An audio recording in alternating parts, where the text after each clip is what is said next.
Hey everyone, welcome back to my YouTube channel. Hello aspirants, मैं हूं अलका और हम पढ़ रहे हैं एनसीईआरटी सीरीज़। एनसीईआरटी सीरीज़ में हिस्ट्री एनसीईआरटी पे है हम की है और ये है चैप्टर 5 शासक और इमारतें। हमने आधा चैप्टर कंप्लीट कर लिया था पिछले वीडियो में, ये उसका पार्ट 2 है जिसमें हम आगे पढ़ेंगे बाग, मकबरे तथा किले। तो बढ़ते हैं हम अपने चैप्टर में आगे और देखते हैं आगे हमें क्या मिलता है। इंपॉर्टेंट चीज़ों को मैं आपको बताती चलूँगी, आप उसे नोट डाउन करते चलिएगा। तो यहाँ पे बताया जा रहा है बाग, मकबरे तथा किले। तो हम देखते हैं बाग, मकबरे और किले के बारे में। मुगलों के अधीन वास्तुकला और अधिक जटिल हो गई। बाबर, हुमायूं, अकबर, जहांगीर और विशेष रूप से शाहजहां साहित्य कला और वास्तुकला में व्यक्तिगत रुचि लेते थे। तो ये लोग जो है पर्सनली रुचि लेते थे साहित्य कला में। अपनी आत्मकथा में बाबर ने औपचारिक बागों की योजनाओं और उनके बनाने में अपनी रुचि का वर्णन किया है। तो जब उन्होंने अपनी आत्मकथा लिखवाई थी तो उसमें उन्होंने बाबर ने अपनी रुचि को बताया था अपनी आत्मकथा में कि उन्हें कितनी रुचि है इन सारी चीज़ों में। अक्सर ये बाग दीवार से घिरे होते थे तथा कृत्रिम नहरों द्वारा 4 भागों में विभाजित आयताकार अहाते में स्थित थे। औपचारिक बागों की योजनाओं और उनके बनाने तथा खाका तैयार करने में बाबर ने अपनी रुचि का वर्णन किया है। 4 समान हिस्सों में बटे होने के कारण ये 4 बाग कहलाते थे। तो ये 4 बाग इसलिए कहलाते थे क्योंकि ये 4 समान हिस्सों में बटे होते थे। 4 बाग बनाने की परंपरा अकबर के समय से ही शुरू हो गई। कुछ सर्वाधिक सुंदर 4 बागों को कश्मीर, आगरा और दिल्ली में जहांगीर और शाहजहां ने बनवाया था।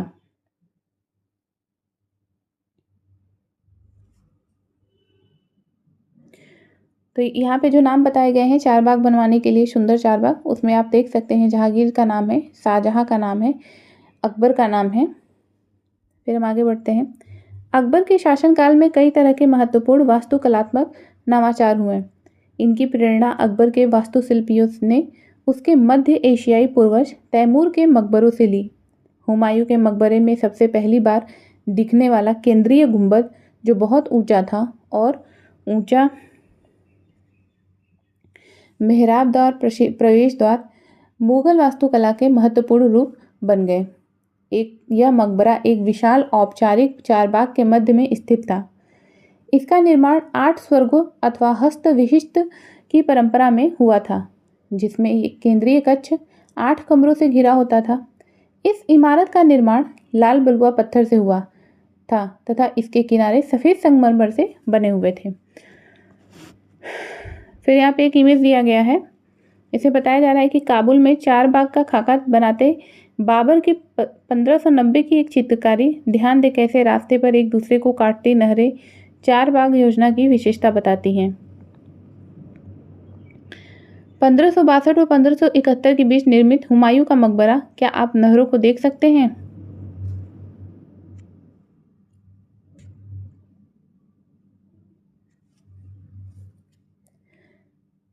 शाहजहां के शासनकाल के दौरान मुगल वास्तुकला के विभिन्न तत्व एक विशाल सद्भावपूर्ण संश्लेषण में मिला दिए गए।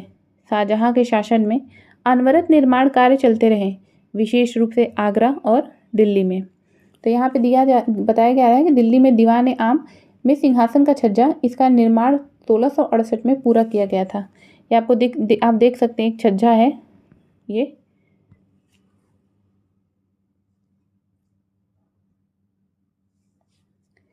सार्वजनिक और व्यक्तिगत सभा हेतु समारोह कक्षों दीवान ए खास और दीवान ए आम, मतलब सार्वजनिक और व्यक्तिगत सभा, मतलब सार्वजनिक के लिए दीवान ए आम और व्यक्तिगत के लिए दीवान ए खास होता होगा, की योजना बहुत सावधानी पूर्वक बनाई जाती थी।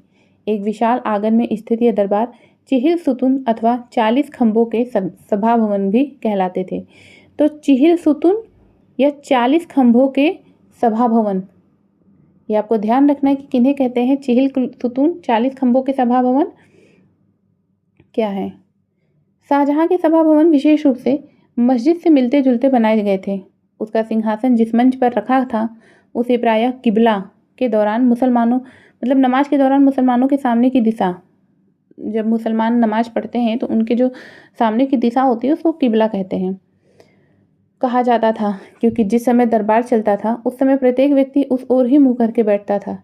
इन वास्तुकलात्मक अभिलक्षणों का इस ओर इशारा था कि राजा पृथ्वी पर ईश्वर का प्रतिनिधि था। इसका सीधा सा मतलब था कि राजा इस तरीके से बनवाते थे कि जब वो नमाज करते हैं, अपने भगवान की, अपने अल्लाह की आराधना करते हैं, तो वो जिस दिशा में मुंह करके बैठते हैं।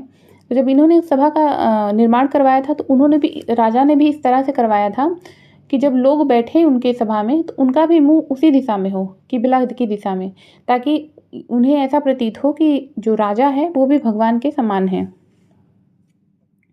उनका प्रतिनिधि है। शाहजहां ने दिल्ली के लाल किले के अपने नवनिर्मित दरबार में राजकीय न्याय और शाही दरबार के अंतर संबंध पर बहुत बल दिया। बादशाह के सिंहासन के पीछे पितरादुरा के जड़ाऊ काम की एक श्रृंखला बनाई गई, जिसमें पौराणिक यूनानी देवता आर्फियस को वीणा बजाते हुए चित्रित किया गया था। ऐसा माना जाता था कि आर्फियस का संगीत आक्रामक जानवरों को भी शांत कर सकता था। तो ऐसा मानते थे कि आर्फियस का जो संगीत है वो आक्रामक जानवरों को भी शांत करता था। यहाँ पे देखिए बताया जा रहा है पितरादुरा का मतलब, यहाँ पे जो हमने पढ़ा पितरादुरा, उसका मतलब यहाँ बताया जा रहा है उत्कीर्णित संगमरमर अथवा बलुआ पत्थर पर रंगीन ठोस पदार्थों को दबाकर बनाए गए सुंदर तथा अलंकृत नमूने। आगे बढ़ते हैं हम। जानवरों को भी शांत कर सकता था, हमने बताया अभी, और वे शांतिपूर्वक एक दूसरे के साथ रहने लगते हैं। शाहजहां के सार्वजनिक सभा भवन का निर्माण यह सूचित करता था कि न्याय करते समय राजा ऊंचे और निम्न सभी प्रकार के लोगों के साथ समान व्यवहार करेगा और सभी सद्भाव के साथ रह सकेंगे। तो यहाँ पे समझाने जैसा कुछ नहीं है, इसलिए मैं इसको पढ़ती चलती हूँ, आप सुनते चलिए। देखिए ये पूरी एनसीईआरटी है, मैंने यहाँ इसमें से कुछ भी कहीं से भी कट नहीं किया है, कहीं से भी कोई एडिटिंग नहीं की है, बिल्कुल जैसी एनसीईआरटी है वैसी ही मैं आपके सामने लेके आई हूँ। और कभी कभी होता है ना कि हमारा पढ़ने का मन नहीं होता है, हम ऐसे बुक लेके रीडिंग करने में हमें थोड़ी सी बोरियत सी महसूस होती है, तो आप वीडियो को देखेंगे, सुनेंगे तो आपको थोड़ा इंटरेस्ट डेवलप होगा और आप अपना काम करते हुए भी वीडियो को सुन सकते हैं, उसमें इंपॉर्टेंट फैक्ट को रिवाइज कर सकते हैं। फिर हम आगे बढ़ते हैं।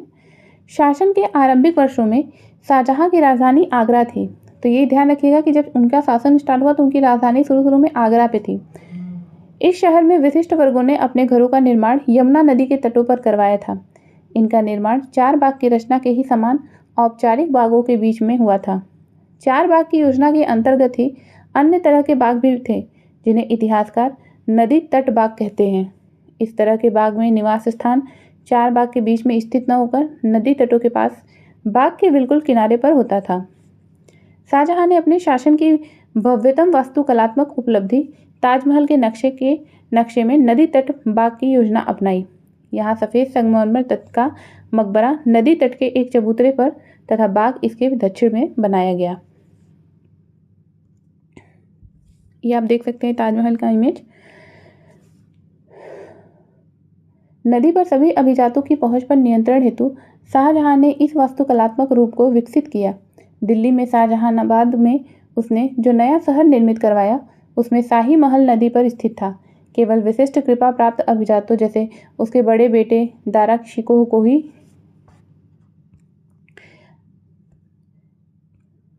नदी तक पहुंच मिली थी।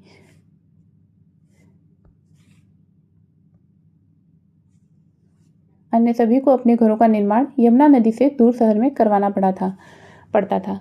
तो वहाँ पे सबकी पहुँच नहीं थी। इस सेंटेंस से ही पता चल रहा है, पैराग्राफ से, कि वहाँ पे हर किसी की पहुँच नहीं थी।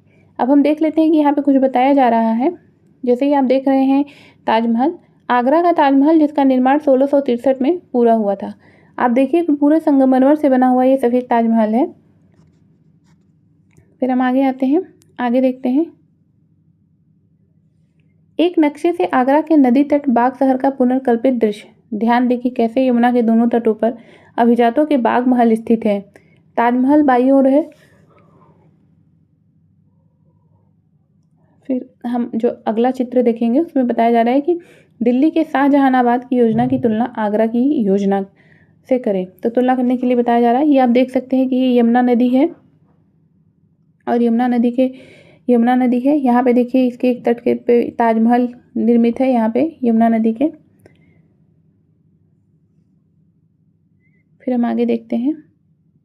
ये देखिए एक मैप जैसा आपको दिख रहा है, ये जो है यमुना नदी प्रवाहित हो रही है यहाँ पे। 1850 का शाहजहानाबाद का एक नक्शा, बादशाह का निवास कहाँ है? शहर काफ़ी घना बसा हुआ है लगता है, लेकिन क्या आपको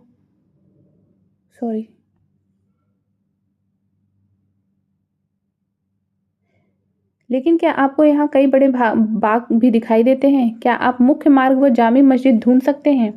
तो यहाँ पे प्रश्न पूछा गया है।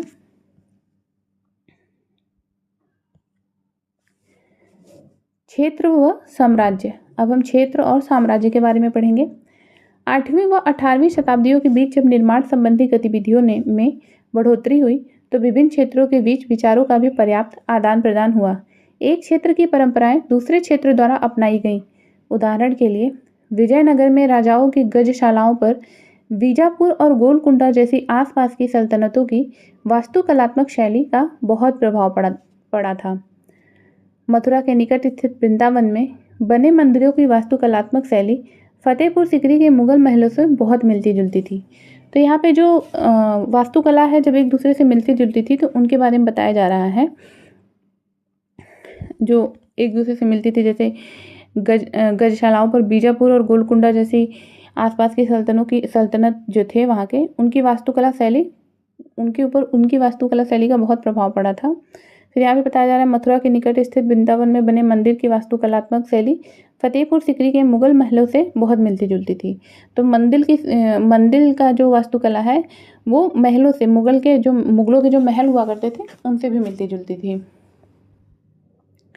विशाल साम्राज्यों के निर्माण ने विभिन्न क्षेत्रों को उनके शासन के अधीन ला दिया। इससे कलात्मक रूप व वास्तुकलात्मक शैलियों की पर संसेचन में मदद मिली। मुगल शासक अपने भवनों के निर्माण में क्षेत्रीय वास्तुकलात्मक शैली अपनाने में विशेष रूप से दक्ष थे। उदाहरण के लिए बंगाल में स्थानीय शासकों ने छप्पर व झोपड़ी के समान दिखने वाली छत का निर्माण करवाया। मुगलों को यह बांग्ला गुंबद इतना पसंद आया था कि उन्होंने अपनी वास्तुकला में इसका प्रयोग किया। यह अन्य क्षेत्रों का प्रभाव भी स्पष्ट था। अकबर की राजधानी फतेहपुर सीकरी की कई इमारतों पर गुजरात व मालवा की वास्तुकलात्मक शैलियों का प्रभाव दिखता है। तो इस तरह से आप समझ सकते हैं कि ये जो वास्तुकला है ये कहीं किसी एक जगह की प्रॉपर वास्तुकला सिर्फ वहीं पे नहीं रही, ये पूरे भारत में जहाँ पे भी ये लोग गए अपने महल का निर्माण करवाया, वहाँ पे इन्हें जो भी वास्तुकला अच्छी लगी वो इन्होंने अपने महलों में लाना शुरू किया। और इस तरह से काफ़ी जो इनकी स्थापत्य कला थी, वास्तुकला थी, काफ़ी मिली जुली हो गई। वृंदावन में गोविंद देव के मंदिर का अंदरूनी भाग 1590 का बताया जा रहा है। इस मंदिर का निर्माण लाल बलुआ पत्थर से हुआ था। चार में से 2 प्रतिच्छेदी मेहराबों पर ध्यान दें जिनमें इसकी ऊंची भीतरी छत का निर्माण किया था। वास्तुकला की यह शैली उत्तर पूर्व ईरान खुरासान से आई और फतेहपुर सीकरी में इसका प्रयोग किया गया था। फिर हम आगे देखते हैं। 18वीं शताब्दी से मुगल शासकों की सत्ता के धूमिल हो जाने के बाद भी उनके आश्रय में विकसित वास्तुकलात्मक शैली निरंतर प्रयोग में रही तथा अन्य शासकों ने जब भी स्वयं के राज्य स्थापित करने के प्रयास किए यह शैली अपनाई। फिर यहाँ एक इमेज दिया गया है कि फतेहपुर सीकरी के जोधाबाई महल में छत के विस्तार को संभालते अलंकृत स्तंभ तथा टेक ये गुजरात क्षेत्र की वास्तुकलात्मक परंपराओं से प्रभावित है। आप देख सकते हैं यहाँ पे जो बनाया गया है ये संरचना